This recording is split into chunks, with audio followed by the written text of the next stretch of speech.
All right, well, good morning.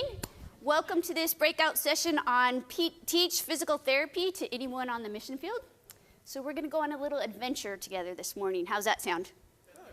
All right, now I don't know about you, when I do a little adventure, I'm on a trip, I kind of like to have a little bit of an idea where we're going. So just to let you know, we're gonna do a little bit of an introduction and why we need rehabilitation services on the mission field, a little bit about my story, why we chose to train local workers, how we train local workers, some samples of what we do in our trainings, and then we'll kind of wrap it up. You ready? All right, let's begin. So you've waited in anticipation for the birth of your child. And after 9 months, that day finally arrives. But as things go along, you start to realize your son isn't like your other children. He's not moving like your others did. He's not walking, and he's not learning to talk. And you don't know what to do. So you look to your family and your community for help, and they just blame you. This is a story from Maria and Raul in the mountains of Guatemala. But Maria was a fighter, and so she didn't give up. And so she looked, and she found a place 12 hours from her home where she could get help for her son.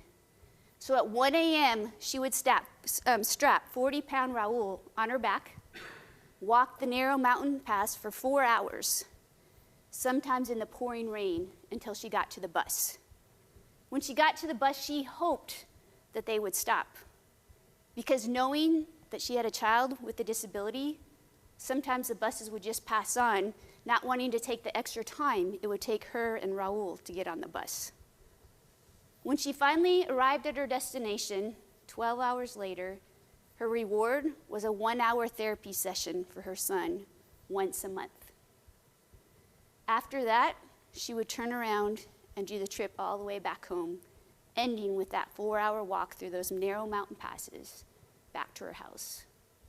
She had lost 2 days of work, and there were 10 more children waiting to be fed. Maria and Raul, they're not alone. Over 1 billion people around the world suffer from disability. That's 15% of the population. There's only 10 rehabilitation promoters for each 1 million people in low and middle income countries. Disability rates are 10 times higher in developing nations as compared to developed nations. And 80% of children with disabilities live in developing nations. In South Africa countries, there's a study that shows that only 26 to 50% of people with disabilities get the rehabilitation services they need. And only 17 to 37% get the assistive devices, like a walker, a cane, or a hearing aid that they need. According to the Pan American Health Organization, in the Americas, including North and South America, only 3% of people get the rehabilitation services they need. And overall, people with disabilities are the most marginalized people in the world, with decreased health outcomes, decreased educational achievement, decreased economic participation, and increased poverty. In Guatemala, 50% of doctors live in the Guatemala City, and 97% live and work in urban areas. In talking to physical therapists, educators, they say that the same percentages tend to be true in the physical therapy profession. And in talking to them about the need for therapy in the communities and outside, they're like, no, people aren't gonna go work there. So, when you look at the World Health Organization, the Rehabilitation 2030 call to action, there's an increased awareness of the need for quality rehabilitation services around the world. Rehabilitation services are a vital component of global health care and a valuable tool in missions. Now, for several years, I sensed God calling me into the ministry, but I didn't think it had anything to do with physical therapy. So I spent several years at my home church in Corpus Christi, serving as the missions and outreach director. I did the Awana program. I took several mission trips. We went to Mexico and Romania and China. And on every one of those trips, which was non-medical, there was always somebody asking me when they found out that I was a physical therapist some kind of question. And there was always an opportunity to serve and to help. But still I thought, that's physical therapy. God has called me to ministry. That doesn't involve that. And I loved what I was doing at the church. I had great opportunities to serve, get to know people, travel. It was exactly what I wanted to do. But over time, I remembered something that had happened years before at a missions conference, where we had seen videos of children from different African nations maimed by wars that weren't able to walk, that were destitute. And I broke down in tears, crying, realizing with some simple things, some simple therapy, maybe a prosthetic, some exercises, that would bring change not only to that child's life, but to the future of that nation. And as I sat in my church office remembering these things, I thought, God, I promised you at that conference that I would use my physical therapy skills on the mission field. So I went to look, okay, let's go do that. So I went back to that missions conference information packet. There was 2 organizations that said they needed any type of rehabilitation professionals. So I called them, and I waited. The first one responded and said, oh, we need you to go train physical therapists in this country. And it was in the large capital city. And it just didn't sit right with my heart because, first of all, there were physical therapists already there. What about the people where nobody wanted to go? And then with the second organization, I never got a response. So then I thought, oh, I know of this other organization, and they send doctors all around the world, and they do orthopedic surgeries. For sure, they're going to need a physical therapist.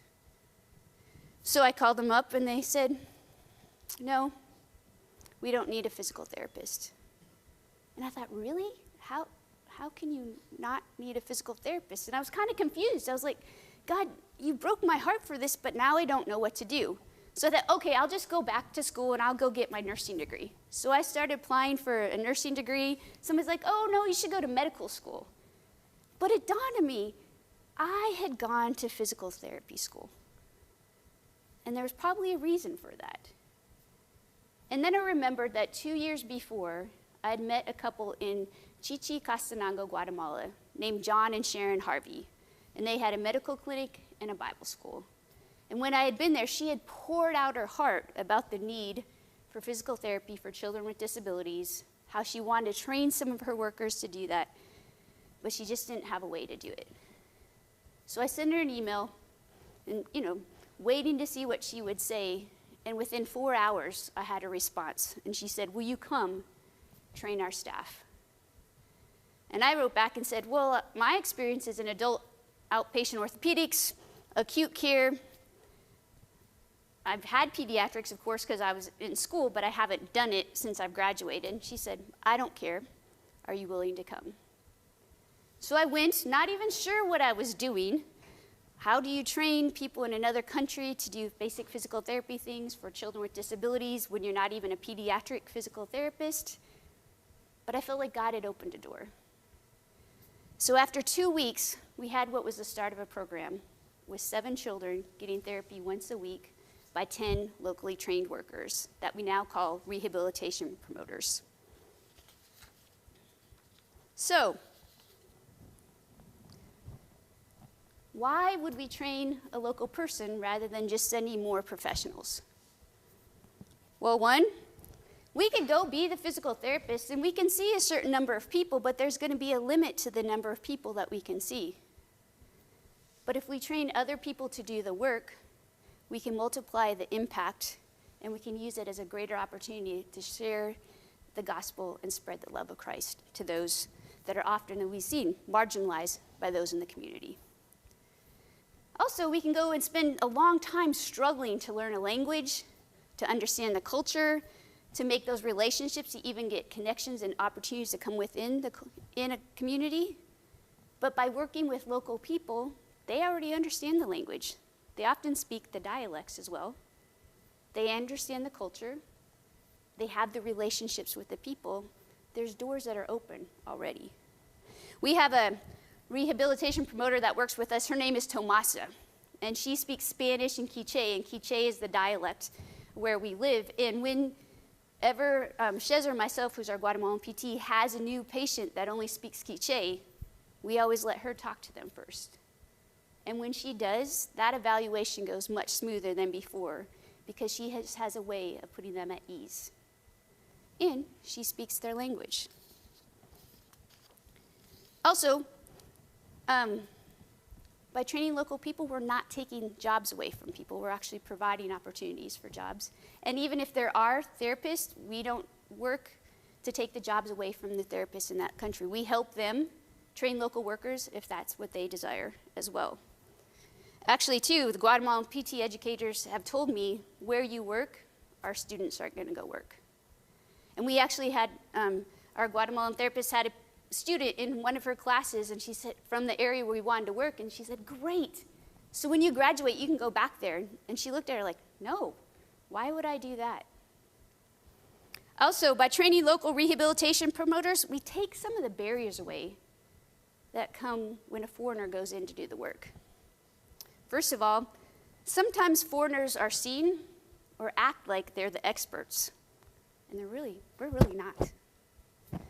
Sometimes foreigners are allowed to do things that the local people know won't work, but they're just not going to tell them because they don't want to bring shame upon that person.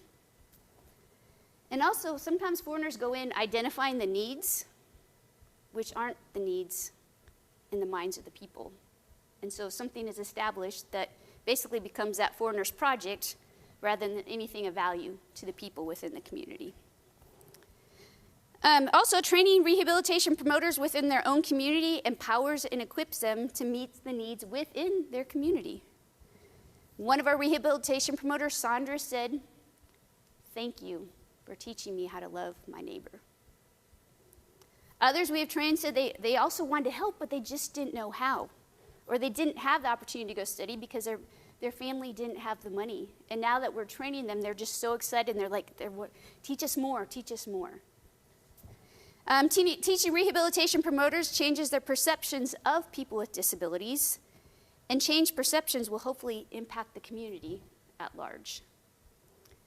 We had some of our rehabilitation promoters that after we did a training with them, just their hearts were broken. They started crying. They said, we had been serving these children and their families out of pity. We felt sorry for them. But now we realize they're created in the image of God for a purpose, and there's so much more than we can do, and we can treat them out of love and the respect that is due them. We had another rehabilitation promoter who said her sister had polio as a child, and so she had to use crutches to walk around, and she always felt sorry for her because of all the things that she couldn't do. She said, I don't feel sorry for her anymore because now I see all that she can do. So, if you're going to go train a rehabilitation promoter in another country, what do you need to do? How do you do it? Obviously, I've learned some things in the last several years doing this in Guatemala. And one thing to remember is they're not professionals. And that's okay. Actually, it's the whole point. So train them as the local people they are. It'll allow the work to spread faster, and it might do things that you never imagined it could do. Use culturally appropriate examples and illustrations, and that might take some time. You might have to kind of build up a relationship with the people that you're working with, but the more that you bring in culturally appropriate examples and illustrations, the more effective it's going to be. And think about the living situations in the area. For example, in Guatemala, you saw the pictures of the mountains earlier, and they have narrow mountain paths going up and down the side of the mountain. How practical really is it that somebody's going to use a wheelchair or a walker? Or if they live up and down the mountain, and their house is made out of adobe, and it's not of concrete, so that means the floors aren't always flat, what kind of assistive devices can they safely use within their home? We learned in Guatemala that crutches especially if you're going up and down the mountains, need to be adjusted lower than what's normally considered the right height in the States. And we kind of learned it the hard way by arguing with a patient until Shez, our Guatemalan PT, broke her leg, and we had to go do a house visit, and she had to go up and down one of those mountain passes and said, my patient was right. The crutches need to be lower. Another fun example is in our communication class. We talk about aggressive, passive, and assertive communication. And during the class, I asked, so as a rehabilitation promoter, which form of communication do you think is the most important or appropriate? And they all said passive, because in Guatemala, that's the common communication style. So we had to spend a lot of time, because to them, assertive communication was too close to aggressive, and you don't show anger in that culture, and you show respect, and you're not going to shame anybody. And so we had to spend a lot of time to say, no, assertive is not the same as aggressive, and passive isn't helpful because it doesn't help other people learn, until we all could come to an understanding and agreement of what we meant by assertive communication. Also, use language that they're going to understand. Don't use big medical terms. Don't even use semi-large medical terms. Make it simple. Instead of saying flexion, just say bend your elbow. And if it's appropriate, use a translator for those local languages or those dialects, so that you're using the heart language of the people that you're serving. In Guatemala, we're talking about modesty and kind of keeping patients covered, keeping doors closed and appropriate, and different things like that. And in Guatemala, patients' rights and the rights to education, none of that is considered a part of healthcare. And when it's very common, especially out in the communities where a woman will just pull up her shirt and start breastfeeding and not worried about covering it up, there's different understandings of what modesty meant. So we had to take some time to walk through that together and even go against some of the cultural things just for the principle of, no, regardless of what your country says, every person has the right to be treated with respect and dignity, which includes modesty when you're working with them. Also, when we were doing stand pivot transfers, we've discovered a lot of people don't understand what the word pivot means. But when we looked for things within the community that are based on a pivot principle, and as soon as we brought that illustration in, we could use that word without any lack of understanding. Stories. Now, stories are a great way for teaching. I mean, in any culture, but especially in a culture that's more an oral culture.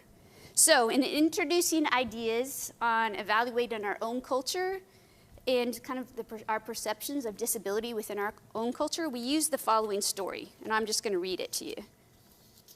It says, imagine waking up one day in a body that it feels like it isn't your own, and it doesn't move as it once did. Marvin doesn't need to imagine, he knows.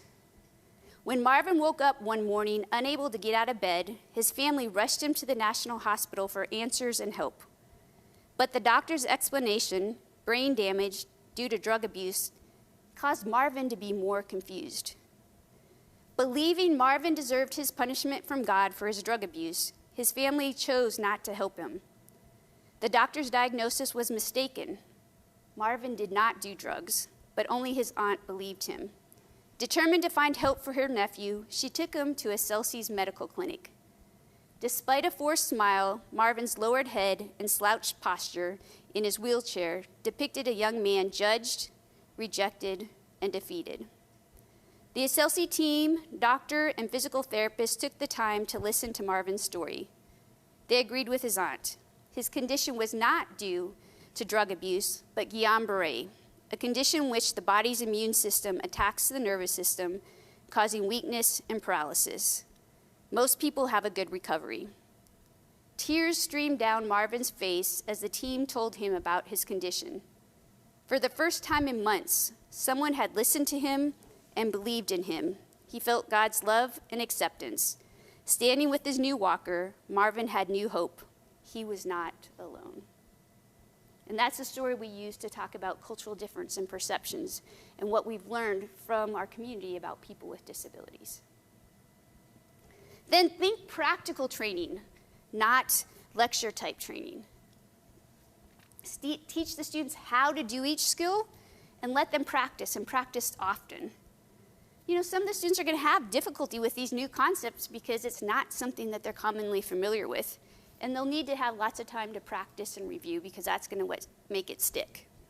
And really focus on what to do and how to do it, not as much the why. You can leave the research, just leave that to yourself. And in time, you will address some of the whys, but first, what to do and how to do it. Here's an example. So you've been teaching transfers and how to move in and out of bed, and now you're starting to teach your students how to walk with a walker or to walk with crutches. And it might be easy, especially if you're a professional or if you worked in that, like, oh, it's easy. They know how to help somebody get up and, they know how to help somebody stand up and sit down, and now they just need to do it with a walker or with the crutches. No, it's really important that you stop and you reveal those same processes with each and every assistive device and not assume that they can transfer it from one to another. And not because we're assuming that they just aren't able to do that, but it also gives that continued repetition and practice and that opportunity to observe to make sure that it's done correctly so that when you're not there, it's going to continue to be done well. And repetition is the price of knowledge. So the more that you could just practice, practice, practice. But also in all your demonstrations and examples, be a model of what you want to see in your students. Not only in the practical skills, but in communication, hand washing, body mechanics, all those things that you're emphasizing that are important for them to learn and to put into practice. And then also use a needs assessment to determine what to train the rehabilitation promoters in that area. When we started the program in Chichicastenango at SLC in Guatemala, Sharon knew. She had seen the children with disabilities. She had seen the need for help, and so that made that an effective program. The people in the communities where you're going to go that you can train, they often know the needs. And if not, there's easy tools that you can help them discover the needs. But the more they do that on their own, that's another great learning and teaching opportunity. And just keep it basic, keep it simple. Use the basic things that they can do to help those around them and have fun as you do it. Every time we have a training, we are just laughing and giggling, and it just makes learning so much more fun. And it develops those relationships that are important too. And start small, build things over time. Ensure they can do each skill safely. And that's why it's so important. We might spend all day on one activity because we want to make sure that, sometimes you can do something easily right there when you've done it, but then you go home and do you remember how to do it? And we need to make sure when they go home, they'll remember how to do it and how to do it safely and correctly the next time. Ensure they can do it well on their own, so have times not only of practice, but then of demonstration, and where you assess to make sure they're doing it correctly. And we found it works well when we use the example of our medical school colleagues. See one, do one, teach one. I think some of the greatest learning we've seen is when we've taken some of our rehabilitation promoters we've trained and bring them to another training and have them train others. So we're working on a curriculum to do just that. And so I want to give you some examples of what that looks like and different things. And one of them is we discovered a lot of times when we did these trainings initially, the rehabilitation promoters to be came as recipients, not participants. And to be effective, they need to be participants as well. But sometimes with different cultural understandings and beliefs, that's still a little hard. So we, from the beginning, designed things to get them engaged and active, asking their opinions, getting their input. So if we want to encourage them to ask questions, we've used this story. Now, I've been told this story really comes from Guatemala, but you might find it familiar yourself. It says, turkeys are prepared as a common dish in the department of Coban in Guatemala called caquic. For years, a family prepared the meal by cutting the turkey in two and making two separate dishes. And when the young girls was like, why are we cutting this in two? Because it didn't make sense to her. So she went to her mother and said, Mom, why are we cutting this turkey in two? And her mom's like, well, that's the way you do it. And the daughter was like, that's not an answer to me. So she went to her grandmother, and her grandmother's like, oh, that's the way you do it, honey. That's the way we make this dish. And she still wasn't satisfied. So she went to her great-grandmother, and her great-grandmother finally explained that at that time, the ovens were smaller and you couldn't fit a whole turkey in the oven. So they had to cut it in two. And so she discovered you didn't really need to cut the turkey in two anymore because the oven was large enough for one turkey. So after we tell that story, we might ask the students, what did you learn from this story? And what did we learn about the importance of asking questions?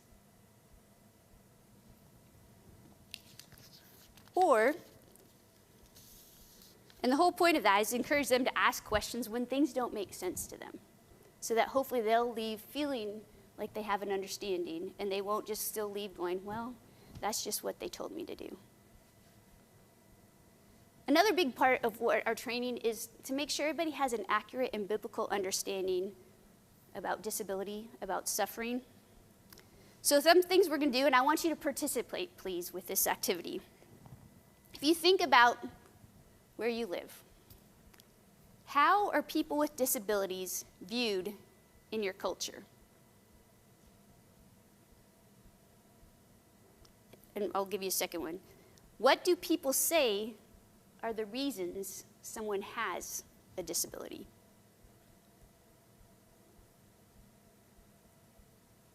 And this is the part where you guys get to participate.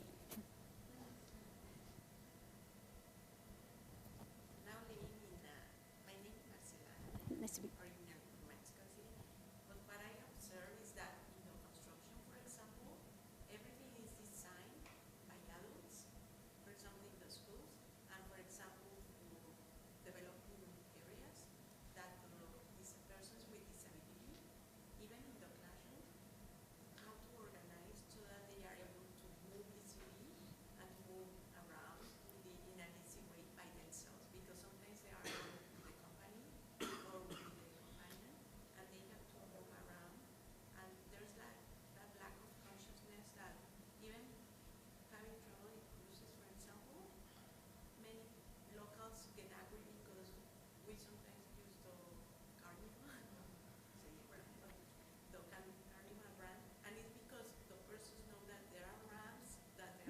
Restaurants that are all everything designed for certain population that needs those special accommodations and modifications in the eating, the way of disposing their needs, and also disposing their bodies, and also cleaning their body. And many hotels and many artists are not conscious of that. They are designed just with one model in mind. And I have visited a lot of apartments here in Houston. All the cabinets are designed on the top instead of the lower area. No ramps. Even the trash is just put in the same way. So we have to start looking in their needs. Yeah. So what I hear you saying is we're kind of biased if we don't have a disability ourselves or know someone with a disability, we don't even think about what the needs are. And so we're just kind of ignoring those needs. Thanks. And what have we seen on the movies or TV? How do they portray people with disabilities? And then, are these perceptions accurate? And do they help or hurt someone with a disability? In the story I said at the beginning, that's a common perception of the attitude culturally of people with disabilities in Guatemala and lots of places around the world, that it's the mother's fault or it's a curse from God. And neither one of those are correct. And so a big part of our training is to say, no, people with disabilities are created in the image of God for a purpose, not just to be served, but to find their place of service within the church. So another thing we do in looking at that is I'm going to present you to a couple people. So this is somebody with Down syndrome. And you'll see a lot of times with Down syndrome, they might have the crease in their hand, they'll have the protruding tongue, a flatter forehead. Over here, there's somebody with cerebral palsy. They have what's called scissoring, where their legs are crossed, high tone, which means it's hard to open and close their arms and their hands and do different things like that. So that's one way we can present people with disabilities. Here's another way. I want you to meet Kathy. She invited us to her house to show us all the things that she could do at home. How she was helping in the kitchen, she was doing the dishes, she was playing soccer with her brothers. Oh, and she has Down syndrome. Or this is Nehemias. And this is the day he came and told me, Jennifer, where is my walker? You promised me a walker, where's my walker? I said, well, oh, yeah, I had kind of forgotten. And this is the day where I said, you have to test it out first to make sure you're safe to use it at home. But he wasn't just going to use it at home, he's going to school, and he's getting an education. And the day he walked out with this, he yelled at me to come open the door for him so he could walk out. And he happens to have cerebral palsy. Now, when I presented those to you, did you feel different between this set of pictures and this set of pictures? Why was that? And what does that teach us? It's a real person. And unfortunately, sometimes in our medical training, whether it's therapy, nursing, doctors, we tend to do it like this. And we want to do it like this. All right, one more. I'm going to just randomly. Okay, everybody's got a card. You have 10 seconds to tell me what comes to mind. Oh, wait, we had you. Well, it's okay. 10 seconds, look at your card, stand up real loud, say what word you have, and just say the first thing, what you think of when you see that word. Kitchen. Kitchen. Food. There we go. Anybody else have another picture that comes to mind when they think of kitchen? Dishes. Cleanliness. Family. Okay. All right. Cleanliness. I've got time, and I think about how I sometimes feel like I don't have much of it. Okay, time. He's saying he doesn't have much of it. Anybody else? Life? Is that what you said? Okay. Celebration. Okay. All right, who's next? Birthday. Birthday. Party. Party. Okay. Cake. Oh, so you're thinking birthday's life too? Yeah, to celebrate another life. What word did you have? Bed. What? Comfort. Take a sleep. Sleep, yeah. So did you guys think, did we have the basic understanding, or we did have some different understandings about what those words meant? I think some similar, some different. Now, bed, you're thinking comfort. Beds in what? No, I understood. In Guatemala, a bed could be some wood planks on the ground. Yeah, and to me, that's not comfort. So if we're someplace, could this create some communication problems? Do we need to be aware of this? Yes. Do our rehabilitation promoters need to be aware of this so when they're working with different people and their families? So this is one of the things that we do to help talk about communication and kind of understanding where people come from and maybe understanding where we come and how that may bias our communications with other people. So, does it work? When Sharon wanted to start this therapy program, she didn't wait those 2 years for me to come. She was actively seeking therapists to come. She went to her church, which was a large church, and got a meeting of like 30 different therapists between PT, OT, speech, and poured out her heart about what she wanted to do. And they all looked at her and said, that's great. We don't think it's going to work, but we'll send you some books and some materials and whatever you need. But that's about as far as we'll do to help you. So I'm going to share some things, and you can let me know, if you think it works. So we started with 7 children in our therapy program.